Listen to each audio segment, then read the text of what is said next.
దేవుని నామానికి స్తోత్రం కలుగును గాక. ఈరోజు దేవుడు మనకు అనుగ్రహించిన వాక్యాన్ని మనం ధ్యానించుకుందాం. సామెతల గ్రంథం 3వ అధ్యాయం 7, 8. యెహోవా యందు భయభక్తులు కలిగి చెడుతనమును విడిచిపెట్టుము. అప్పుడు నీ దేహమునకు ఆరోగ్యమును, నీ ఎముకలకు శక్తియు కలుగును అని దేవుడు ఈ రోజు మనతోని మాట్లాడుతున్నాడు.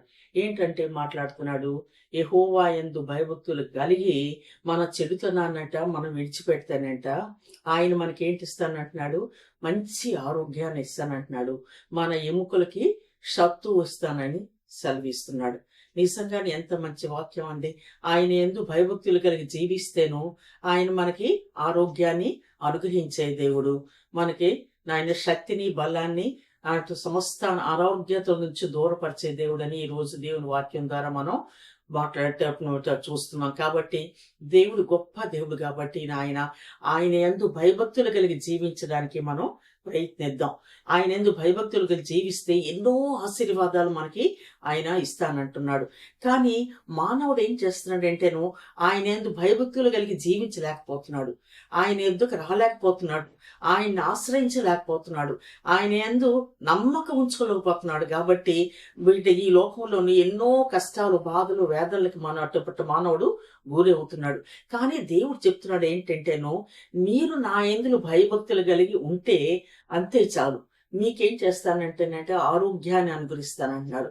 ఇంకాను మనం ముందుకు ఇంకా మనం చూసుకున్నట్లయితే ఎన్నో ఆరోగ్యమే కాదు, ఎన్నో ఆశీర్వాదాలు తీస్తానని కూడా దేవుడు సెలవిస్తున్నాడు. కాబట్టి ఈ రోజు ఆయన వాక్యం ద్వారా మనం నేర్చుకోవాల్సిన విషయం ఏంటంటేను, ఆయన యందు భయభక్తులు కలిగి జీవించడానికి మనం ప్రయత్నిద్దాం. ఆయన యందు భయభక్తులు కలిగి జీవించిన వారికి ఏంటంటే ఆరోగ్యం అనుకరించబడుతుంది అంటున్నాడు. నరులకి ఏంటవుతుంది, మన ఎముకలకి శక్తి కలుగుతుంది దేవుని వాక్యం సెలవిస్తుంది. కాబట్టి ఆయన వాక్యాన్ని తండ్రి మనం మూలంగా తీసుకొని ఆయన యందు భయభక్తులుగా జీవించడానికి మనం ప్రయత్నిద్దాం. అలాగే సామెతలు 9:11 కూడా చెప్తున్నాడు, నా వలన నీకు దీర్ఘాయువు కలుగును, నీవు జీవించే సంవత్సరములు అధికములగును అంటున్నాడు. ఏంటవుతుందంటేను ఆయన యందు భయభక్తులు కలిగి మనం జీవిస్తానట, అదే దీర్ఘాయుతో కట్టే దీర్ఘాయు ఇస్తానంటున్నాడు. ఏంటంటే ఆయన యందు భయభక్తులు కలిగి జీవించడం వలన శరీరానికి ఆరోగ్యం కలుగుతుంది, ఎముకలకు శక్తి కలుగుతుంది. ఆయన యందు భయభక్తులు కలిగి జీవిస్తానంట దీర్ఘాయు, లాంగ్ లైఫ్, దీర్ఘాయుతో నింపి నడిపిస్తానంటున్నాడు. నువ్వు జీవించు సంవత్సరములు అధికంగా హెచ్చించబడతాయంటే గొప్ప ఆశీర్వాదం మన ముందు ఈ రోజు ఉంచాడు. కాబట్టి మనం ఆయన బిడ్డలమైన మనం ఆయన యందు భయభక్తులు కలిగి జీవించడానికి మనం ప్రయత్నిద్దాం. నిజంగా ఆయన యందు భయభక్తులు జీవించి ఆయన ఆశీర్వాదాలన్నిటి మనం పొందుకుందాం. ఆయన ఇస్తానంటున్నాడు, మీకు సమస్తం నేను అనుగ్రహిస్తానంటున్నాడు అన్నప్పుడు, కానీ ఆ ఆశీర్వాదాలని ఆయన దగ్గర పొందుకోవడానికి ఆయన దగ్గరికి మనం రాలేకపోతున్నాం, ఆయన యందు భయభక్తులుగా జీవించలేకపోతున్నాం, ఆయన ఆశ్రయించలేకపోతున్నాం, ఆయన యందు నమ్మకం ఉంచలేకపోతున్నాం. కాబట్టి మనం ఏమి కూడా పొందుకోలేకపోతున్నాం. మీరు నందు భయభక్తులు కలిగి జీవించండి, నీకు సమస్త ఆశీర్వాదాలు ఇస్తానంటున్నాడు. నిజమే, మనకు ఆరోగ్యాల గురించి మనం ఎంతో ఉదయకాలం లేచిన దగ్గర నుంచి ఎన్నో విషయాల్లో తండ్రి అనారోగ్యంతో మనం బాధపడుతున్నాడు ఈ లోకంలో జీవిస్తున్నాం. కానీ యెహోవా యందు భయభక్తులు కలిగి ఉంటే ఆయన మనల్ని కాపాడే దేవుడు, మనల్ని రక్షించే దేవుడు, మనల్ని ఆదుకునే దేవుడు, మనల్ని నడిపించే దేవుడు. కాబట్టి అటువంటి గొప్ప దేవుడిని మనం ఆశ్రయించి ఆయనకి విధేయులువే ఆయన యందు భయభక్తులు కలిగి జీవించడానికి దేవుడు తన కృపను అనుగ్రహించునుగాక. ఆమేన్. చిన్న ప్రార్థన చేసుకుందాం.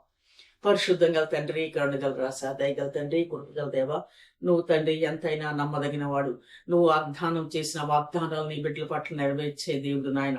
నీ ఎందులో భయభక్తులు కలిగి జీవిస్తే నా ప్రభా నాయన నువ్వు సెలవిస్తున్నావు తండ్రి, శరీరానికి ఆరోగ్యం అనుగ్రహిస్తున్నావు, అనుగ్రహిస్తానని చెప్పావు. ఆయన ఎముకలకు శక్తువును అనుగ్రహిస్తానన్నావు. యెహోవా యందు భయభక్తులు కలిగి ఉంటే దీర్ఘాయుతో నింపుతానని చెప్పి నువ్వు సెలవిస్తున్నావు నాన్న. నిజమైన ప్రభా నాయన, నీ బిడ్డలమైన మేము నా ప్రభా ఎందు భయభక్తులు కలిగి జీవించేటట్లు నీ కృపను నీ సహాయం దయచేయండి నాయన. నీకు నమ్మకం కలిగి జీవించడానికి నీ కృపను నీ సహాయం దయచేయండి. నీ యొక్క ఆశీర్వాదాలన్నీ మేము పొందుకోవడానికి నాయన మేము ప్రయత్నించి ఈ లోకంలో జీవించినంత కాలము తండ్రి నీ ఎందులో భయభక్తులు కలిగి జీవించే బ్రతుకును మాకు అనుగ్రహించమని వేడుకొంచు బ్రతుకులాడుకుంటున్నాం.